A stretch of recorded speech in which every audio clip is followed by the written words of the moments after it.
warahmatullahi wabarakatuh. Di pertemuan terakhir ini saya akan membahas tentang GBHN, RPJP, dan RPJM. GBHN secara umum dapat diartikan sebagai pola umum dari konsep pembangunan nasional, yang mana isinya adalah serangkaian program kerja detail yang dijalankan terus-menerus. Semua program yang tertulis bertujuan untuk memenuhi amanat Undang-Undang Dasar 1945, terutama bagian pembukaan yang merupakan identitas nasional.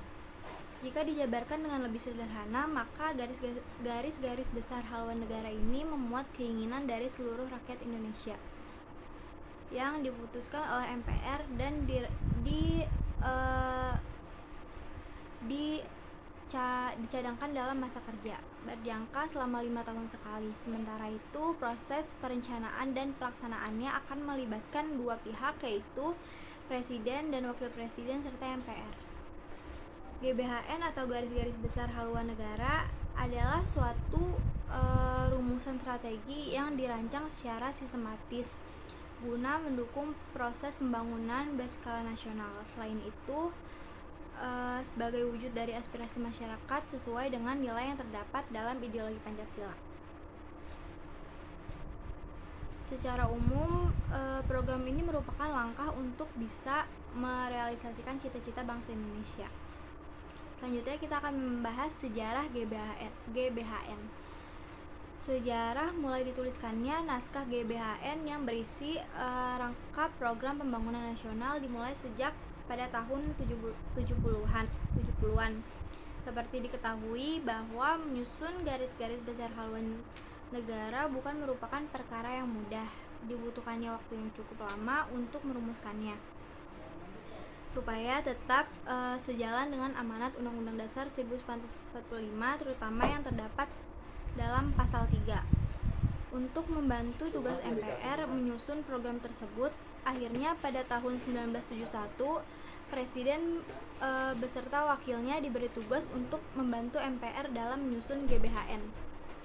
Dan sejak saat itu Presiden harus sudah mempersiapkan gagasan dalam penyusunan di sidang MPR selanjutnya, yaitu pada tahun 1973 hingga 1988. Jadi rancangan dan susunan GBHN merupakan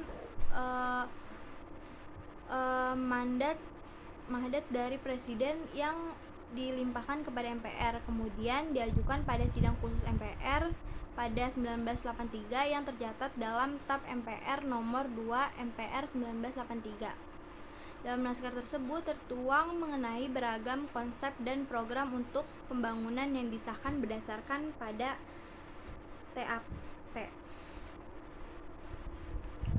Selanjutnya, asas pembentukan GBHN. Dalam proses pelaksanaannya ada beberapa asas yang menjadi dasar pembentukan GBHN, yaitu yang pertama, ketakwaan kepada Tuhan Yang Maha Esa. Yang kedua, keadilan serta kemakmuran setiap individu. Yang ketiga, keadilan hukum. Yang keempat, kekeluargaan guna mewujudkan semboyan negara Bhinneka Tunggal Ika. Yang kelima, swadaya manusia. Yang keenam, manfaat dan fungsi bagi masyarakat.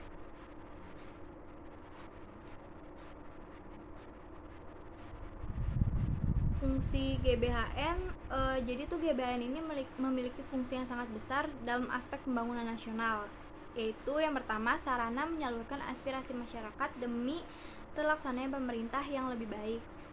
Yang kedua, sebagai dukungan bagi bangsa Indonesia supaya lebih termotivasi untuk maju, namun tanpa meninggalkan nilai keadilan dan kesetaraan dalam berbagai lapisan sosial. Yang ketiga, landasan aspirasi masyarakat untuk menyuarakan hak serta kewajiban sebagai warga negara tanpa tekanan. Yang keempat, untuk membangun SDM atau sumber daya manusia dalam aspek ekonomi, politik, serta sosial budaya untuk memperkuat kesatuan bangsa. Yang kelima, sebagai alat menyatukan antara pemerintah dan sipil, yang mana dapat dilihat saat ini saling bertentangan mengenai cara pandang dan juga menentukan keputusan, sehingga mengancam persatuan bangsa Indonesia. Yang keenam, landasan dasar dalam upaya mewujudkan sebuah persatuan bangsa. sehingga tercipta budaya untuk mencintai setiap tahap yang dilakukan demi kemajuan bangsa dan negara. Selanjutnya yang ketujuh, menjadi topangan bagi bangsa pada berbagai bidang guna kemasalahan bersama. Yang delapan, tameng dari globalisasi dan ancaman asing yang berusaha masuk ke Indonesia dan memecah persatuan bangsa, karena masalah tersebut memang selalu terjadi pada negara berkembang yang sedang berusaha merangkak maju. Selanjutnya, Rencana Pembangunan Jangka Menengah Nasional atau RPJM Nasional merupakan dokumen perencanaan untuk periode 5 tahun yang terdiri dari pertama, RPJM Nasional tahun 2005 sampai 2009 dikenal sebagai Indonesia Sehat. Terus RPJM Nasional 2 tahun 2010 sampai 2014 dikenal sebagai Indonesia Smart. RPJM 3 dikenal sebagai Permata Indonesia. RPJM 4 tahun 2020 sampai 2004 Rencana Pembangunan Jangka Menengah Nasional RPJMN, yaitu penjabatan atas visi, misi, dan program prioritas Presiden dan Wakil Presiden Jokowi dan KH Haji Ma'ruf. Rencana Pembangunan Jangka Menengah Nasional yang pada tahun 2020 sampai 2024 ini merupakan terapan penting dari rencana pembangunan karena akan mempengaruhi pencapaian target pembangunan dalam RPJN, yang pada saat itu penetapan per kapita Indonesia diperkirakan sudah masuk ke dalam perkelompok negara-negara berpenghasilan menengah atas upper middle income countries yang memiliki infrastruktur, kualitas sumber daya manusia, layanan publik, serta kesejahteraan rakyat yang lebih baik. RPJM 2020 sampai 2024 ini terdiri dari narasi dengan 3 lampiran, yaitu proyek prioritas strategis, matriks pembangunan, dan arah pembangunan wilayah sebagai suatu kesatuan yang tidak terpisahkan. Dalam 5 tahun ke depan, keberhasilan pembangunan dalam mewujudkan visi terwujudnya Indonesia maju yang berdaulat mandiri, yang berkepribadian berlandasan gotong royong, dilaksanakan melalui 9 misi yang dikenal sebagai nawacita kedua. Seluruhnya itu dituangkan dalam 7 agenda pembangunan, yaitu 1. Memperkuat ketahanan ekonomi untuk pertumbuhan yang berkualitas dan berkeadilan. Yang kedua, mengembangkan wilayah untuk mengurangi kesenjangan dan menjamin pemerataan. Yang ketiga, meningkatkan sumber daya manusia yang berkualitas dan berdaya asing. Yang keempat, revolusi mental dan pembangunan kebudayaan. Yang kelima, memperkuat infrastruktur untuk mendukung pengembangan ekonomi dan pelayanan dasar. Yang keenam, membangun lingkungan hidup, meningkatkan ketahanan bencana dan perubahan iklim. Dan yang terakhir, meningkatkan stabilitas politik, hukum, pertahanan, dan keamanan, transportasi, pelayanan publik. Selain itu, sektor-sektor pembangunan lain yang tidak disebutkan tetap dilakukan dalam mendukung pencapaian visi dan misi tersebut.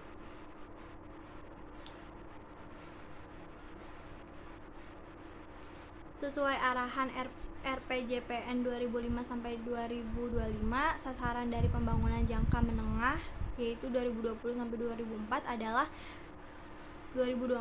mewujudkan masyarakat Indonesia yang mandiri, maju, dan adil, makmur melalui pencepatan pembangunan di berbagai bidang dengan menekankan terbangunnya struktur ekonomi yang kokoh berlandasan keunggulan kompetitif di berbagai wilayah yang didukung oleh sumber daya manusia yang berkualitas dan berdaya asing.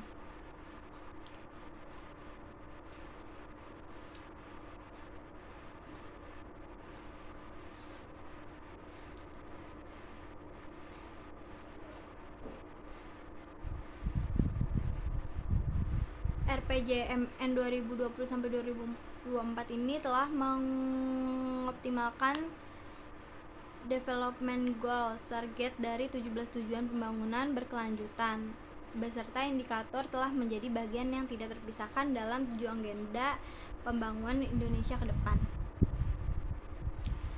RPJMN sangat penting karena memiliki fungsi sebagai pedoman bagi kementerian atau lembaga dalam menyusun rencana strategis kementerian atau lembaga. Bahkan penyusunan dan penyesuaian RPJM daerah dengan memperhatikan tugas dan fungsi pemerintah daerah dalam mencapai sasaran nasional yang termuat dalam RPJM nasional, pedoman pemerintahan dan menyusun rencana kerja pemerintahan serta sebagai susunan dasar dalam pemantauan dan evaluasi pelaksanaan RPJM nasional. RPJMN yang merupakan penjabaran dari visi dan misi program presiden hasil pemilihan umum tahun 2019. RPJM nasional membuat strategi pembangunan nasional, kebijakan umum, proyek prioritas strategis, proyek kementerian, lembaga, arah pembangunan kewilayahan, lintas kewilayahan, prioritas pembangunan, serta kerangka ekonomi makro yang mencakup gambaran perekonomian serta menyeluruh termasuk ke arah kebijakan fiskal dalam rencana kerja yang berupa kerangka regulasi dan kerangka pendanaan yang bersifat indikatif.